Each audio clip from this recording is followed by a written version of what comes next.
So, Danny, we've just been discussing quite a few things: ad technology, the influx of data, and how this is impacting the advertising industry. But from Viviki's perspective, how is that impacting the agency structure? Yeah, it's a really good question. I'd say, let's take a couple of steps backwards and think about, the influx of technology that we've had within the marketplace as a whole.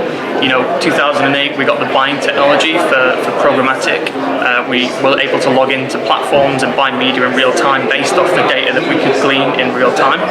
And that proved very effective, right up to today where we have millions, if not billions, going through programmatic platforms. That's purely from the buying perspective, we get lots of insight in how to buy media. What we're now seeing, and actually what we've seen maybe a year ago, is kind of an influx of data into planning tools, and actually agencies starting to think about how do you take the data that we've generated by buying in a programmatic way and start to use that to help plan us for the next campaign that we launch for our advertiser. So you're seeing potentially some planning communities, and we're seeing it ourselves with some of our agencies.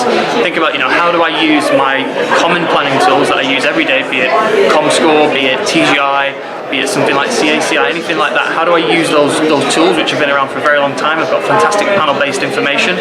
How do I augment that with the data that I'm generating from the programmatic platforms that I use or that my agency is using day in, day out? And that's what we're really starting to see. We've also seen actually some of those companies like TGI and like CACI and a few others move their panel-based audience into an online community or an online environment. So we can now buy based on those old TGI panel-based segments programmatically.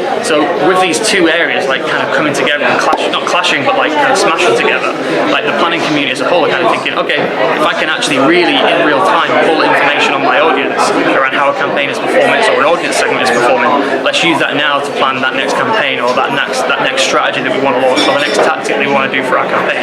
And it is changing how agencies think about data. I mean, many people say agencies shouldn't be a data place, shouldn't be somewhere where agencies kind of get involved, but the reality is they have been involved in that for a long time. It was just that the data that was available to them at that time probably isn't considered data in today's terms. A panel-based audience is data at the end of the day, but at that time that was the pinnacle of data.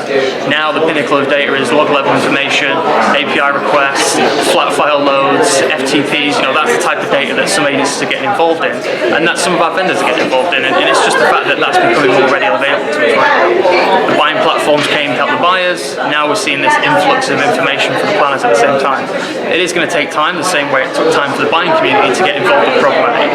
It wasn't an overnight thing. It was 2005, the first exchange, I believe, and then we had buying platforms coming 2008, maybe a little bit earlier.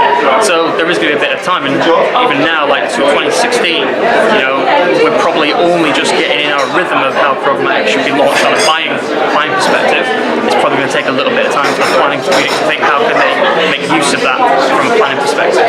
Danny Hopwood, thank you very much. Cheers.